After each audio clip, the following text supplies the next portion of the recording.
Boy, the news yesterday. I don't know. Okay, is this So how much of yesterday, this real is quick, influenced by there's no news going on? Maybe a little bit, but the meltdown has been spectacular to watch on a couple of 20-year-old kids in Will Stout and Jacob Brown. Brown being the more experienced. So Brown was hired as the video director for University of Southern California. Will Stout was hired as the assistant video director for USC. That announcement was made official yesterday around lunchtime, and when that happened, I mean, the melt was so emphatic around the LSU football fan base. It's Some of it's tongue in cheek, but some people are serious. Like some people are really thinking that this is like a big blow to the program. I mean, I think it is kind of funny that like LSU's perfect season was so good that not even the student video directors are safe. Like even people are coming to poach them. But I don't know, man. My reaction to this story, in honor of The Last Dance, I'm Jerry Krause in all of this. Like it's about the organization. Okay, LSU social media. If you look at impressions, views, interactions, Instagram, Twitter, it doesn't matter. They smashed everybody in the country, right?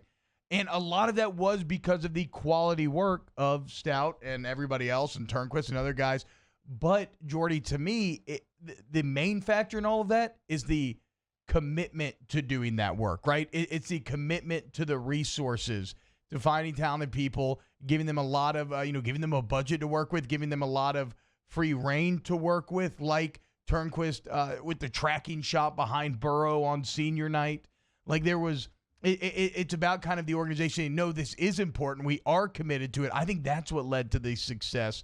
Maybe it more. Absolutely is the reason why the LSU social media has experienced success is because the people who make the decisions to put the resources and attention in that corner of the store have done that. Yeah, exactly. I mean, Robert Munson stopped by yesterday on After Further Review. It's a great interview and explaining the commitment that they've made to building up those the tribe of people that they feed that to, and the amount of talented people that they've brought in to make that happen. I mean, the names go down the list. I felt like a bleep hole a couple of weeks ago on social media because I had tagged the Tornquist tweet that somebody had set a song to, that the Goodfellas song when and then he kissed me when Burrow's running out, and I tagged the person who put the song over the tweet, and Cody kind of tongue-in-cheek was like, nobody gets credit, because I was overlooking Tornquist, who was the one who was really the one and he is who distributed the content. He is great making of videos. And I thought in that moment, like,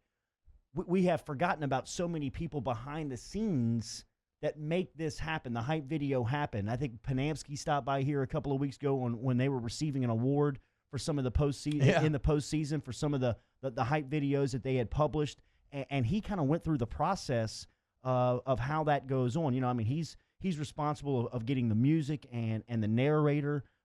Cody Worsham is responsible for writing. Brandon Berrio's kind of the glue of the whole thing. Lindsey Thompson does the digital aspect of Tornquist and the camera crew, and Jacob Brown and Will Stout and everybody. I'm going to ask Stout to explain everybody's role in the process when he stops by at the end of today's show, so everybody first gets the credit in what goes into making this. And you can see and hear from one of the key cogs of how much attention is put into this space for LSU. And, some of the analytics that come out from this stuff, I mean, LSU has lapped the field. It's not close. Like, it's not even – it's almost a great description of similar to the football season. I mean, their football team was so much more advanced than everybody else, than all of the competition. It's very comparative into what the social media department looks like right now. I mean, they are running circles around the competition, so much so that in Hollywood, in the middle of the movie-making capital of the world, they are looking to Baton Rouge to find a young kid that hasn't even graduated from college yet to come out there and make their videos. I mean, to kind of put into perspective of what's happening, to give you an idea of how good and advanced LSU's social media department, specifically their video department, is that Southern California, with the best film school, And I mean, from a reputation standpoint and resources standpoint and financial donation standpoint, one of the best film schools in our country. I don't know much about film schools, but I have read a couple of George Lucas biographies, and when you hear the stories of Lucas, Coppola, and Spielberg all being there at the same time, and then how they've given back after that. Yeah, I mean, it's the premiere. The names that have come out of there are incredible, and they are going down to Baton Rouge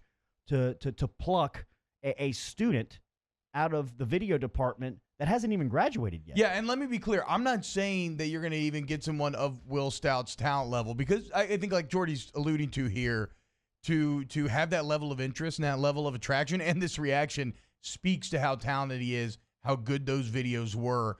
I guess my point is, though, that even if you get somebody who's not as talented, you're still going to get a great return on the investment, and I think it'll still work out. But am I the only one that you're sitting in a think tank? You're sitting on it's collaborative. You're sitting on a university campus, though. I mean, you can go to the film school. You can go. Yeah. The resources and the way that you could recruit this position now, all you have to do is show the Burrow Heisman film. All you have to do is show the Alabama hype film. But he did. But I mean, he customized the was it the Set It Off song or the Swag Surf song? I think it was Set It Off. He put to the custom beat.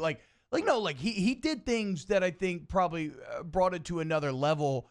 I guess I don't know, though, if I feel we'll see, right? The time will tell. Am I like Jerry Krause in that when he's gone, this all falls apart? I just don't think so. Even if your videos aren't quite as good, you're still gonna, like you said, you still got Worsham writing him. You still got Dare getting in touch with like John Goodman or whatever to come talk to come narrate them. So I think you're still in very good hands. Still got Turnquist out there, which go check out his making of videos, but. Yeah, I think it's a combination of the pandemic and just how incredible this season was that there's been such a big reaction to this. Yeah, I think one of the things that has come out from a positive standpoint of this is some of the behind the scenes that Tornquist has taken you on from a social media standpoint. He brought to life the making of that Burrow draft video and changing out the colors, some of the transitions, some of that stuff that goes into making those videos. I mean, that's really paying it forward. To anybody that's young, to me in the industry, that is some good stuff as far as like there's no secrets. I mean, he's allowing you full access into some of the most right now the most talked about and influential type images in their industry. I mean, it's been fun to watch that department work, and they deserve the success and the attention that they get. And we'll talk to Will Stout at the end of today's show.